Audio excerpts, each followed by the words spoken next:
Well, it's a real pleasure to be here. I've already been able to greet many of you whom I already know in this group, and many of them, most of them from ISU, a few from George Washington University, and so forth, and ISU, and SGAC. So it's always fun to be here because, among other things, it makes me step back and think about, well, you know, what are we doing as an organization in the Secure World Foundation? How do I talk about that to people and tell them a bit about it, and then try to raise some issues. In this case, one of the things I wanted to do was go through rather quickly what Secure World Foundation does, and then get to some issues, some challenges, and some of the ways that SGAC in particular might be helpful in promoting better thinking about the space programs of the world. So, just to let people know, we're a Secure World Foundation. It's a private operating foundation, and really this is our mantra of dedicated to secure and sustainable use of space for the benefit of Earth and all its peoples. We're a nonprofit. Operating a foundation means that we don't give grants generally. When we do, it's a very small amounts and for very specific tasks. Most of it is partnerships with other organizations like SGAC and so forth. Groups that we can work with to promote some of the ideas that we're most interested in. Our funding comes from a private endowment. So what that means is those of you who may have had some interaction with the foundation world, they're always out asking for money. Fortunately, we don't have to ask for money. We just have to make sure that we our activities fit within a budget, which is sometimes a little difficult to manage. But and we try to have a strong role in policy development throughout the world. And one of the things that we do is, as a permanent observer at COPUS, we take part in the committees within COPUS, the Committee on the Peaceful Uses of Outer Space and UN. So what do? We engage with academics and so forth. We promote the development of cooperative and effective uses of space. And then we also act as a research body. Sometimes we'll either commission or write papers ourselves that relate to our issues. And what are those issues? Well, space sustainability is a big one. Most of our funding goes into that realm. Protection of the continued utility of space resources.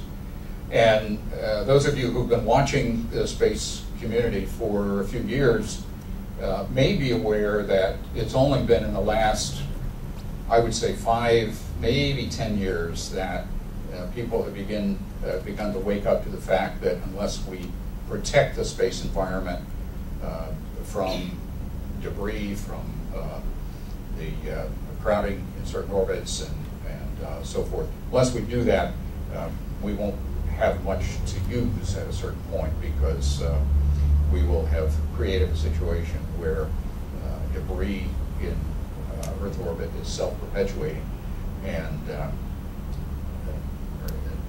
in a runaway condition. We also do space law and policy development, work in human and environmental security, and to try to deal with planetary threats, essentially from asteroids and comets. And notice that these are the key governance focus areas. So in every case, we're interested, if we do anything work in the technology side of it, it's for the end of better governance of space activities internationally. And what are some of the things that we've actually done in the last 8 months, and we'll do a couple things further this fall. We did this workshop in New Delhi in January on space, science, and security. where we invited participants from US, India, Europe to engage in conversation about space security issues, including ASATs. We attend as I mentioned, the COPUS working groups, in this case on long-term sustainability, which meets in February, and then also side activities in June. We held a conference on verification of activities in outer space. In other words, if you have countries that agree to do certain things, to uphold certain rules and regulations of outer space, are they really doing it? And how would you know if they weren't? It's a tough problem, by the way. It's both a technical issue and policy and legal issue as well. And then we co-host, and have done so for the last 6 years, I think, the Unitaire Conference on Space and Security in Geneva. It's usually held in March or April. Then in terms of policy and law development, we co-hosted with the China Academy of Sciences in Beijing a workshop on space policy in Asia. So we had people there from India, Japan, China, and also from Europe and the US to discuss policy development and so forth. As far as I know, it was the first conference really held to focus on how the different countries are actually dealing with policy development, and in China and in Beijing in particular, which is the seat of government. We also co-hosted a conference which was just completed a couple of weeks ago that Agnieszka put on for us in Brussels, and basically focused on what's the impact of the Lisbon Treaty on development of space policy in Europe. And then we also work in space activities for human and environmental security. We should have had copies of the magazine imaging notes here already. Something's gone wrong in the customs here in South Africa. These are giveaways, and somehow they think that we're probably going to charge hundreds of rand for each copy or something. But at any rate, and we've done a number of things with the with UN Spider on crowdsourcing, which I'll talk about a little bit more in a few minutes, how that might work. And we're also this fall, in November, co-sponsoring with the European Union and the government of Poland space applications in support of humanitarian operations. And then finally, in planetary defense, we attend the meetings on the working group on NEOs in COPUS. We take active part in the Action Team 14 in those meetings, and then contribute to the development of a report to the working group. We also co-sponsored the biannual Planetary Defense Conference in Bucharest last May, and then we also just last month co-sponsored Action Team 14 meeting with space agencies and the Association of Space Explorers in Pasadena. That actually last one was a really cool meeting.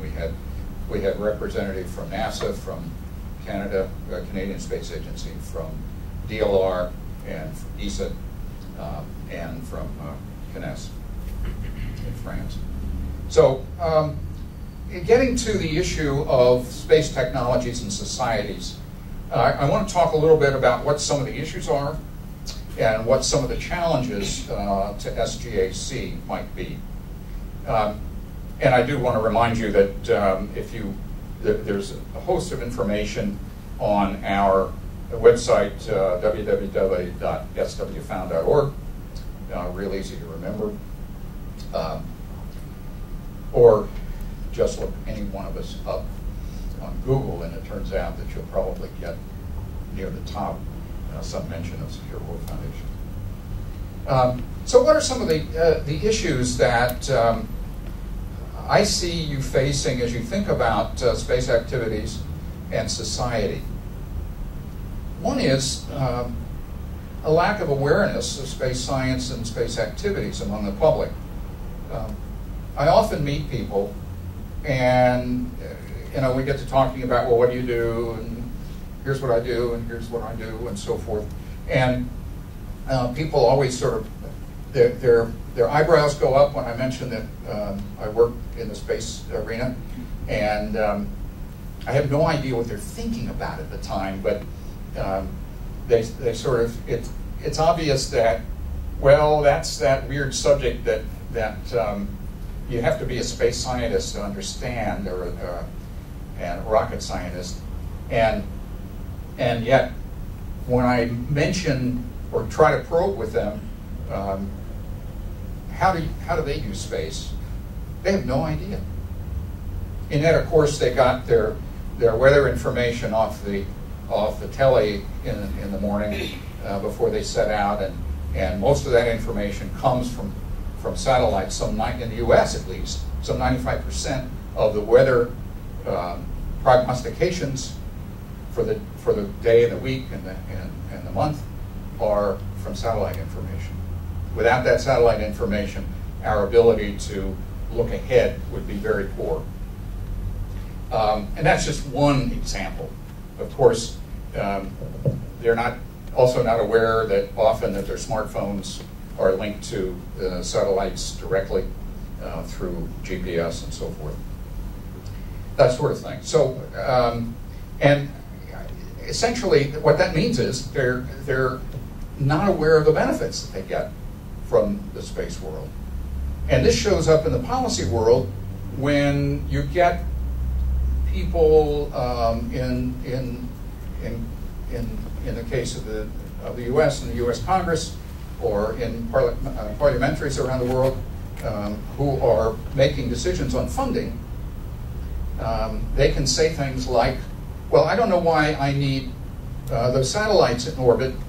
After all I have to do is turn on the television and I get the satellite. I get the news and the weather every day. So they don't make the link.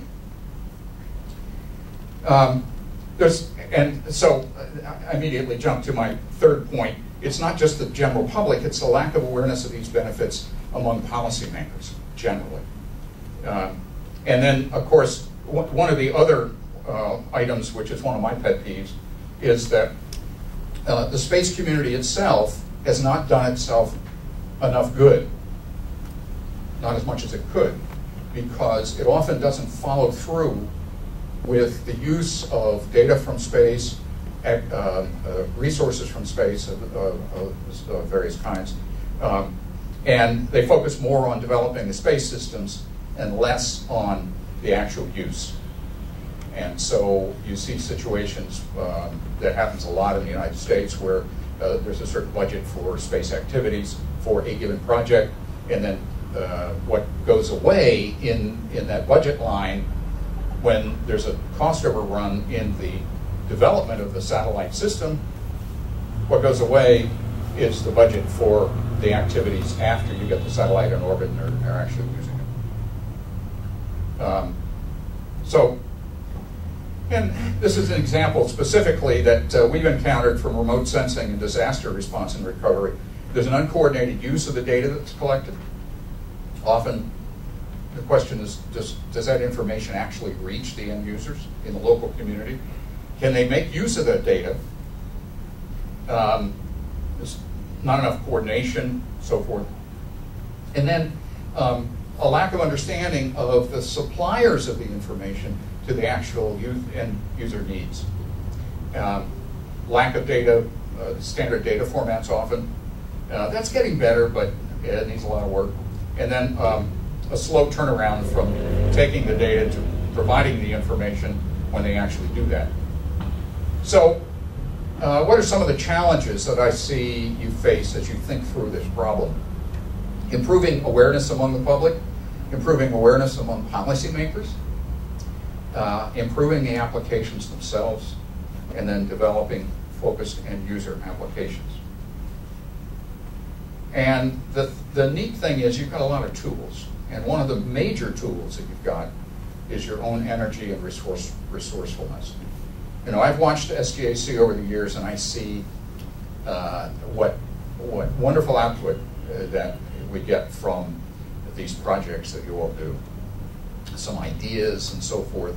And SGAC, just like Secure World Foundation, is engaged at the Committee in the Peaceful Uses of Outer Space, and every year, in this case, Ariane gives a statement there talking about what this Congress does and how it's pushed forward the whole space enterprise around the world. You have good knowledge of space science and applications, many of you, and you understand how to use the tools of the internet, social media, and so forth. So, you can be involved and develop projects having to do with crowdsourcing, or bringing together the groups that out there who have information and pulling them together to support the information that you gather from space. And there's this item that we call community remote sensing, which is the use of social media to support the data and information inputs from the community to refine the data collected from space. Every space system has a certain limit on resolution, on detail in terms of spectral issues and so forth.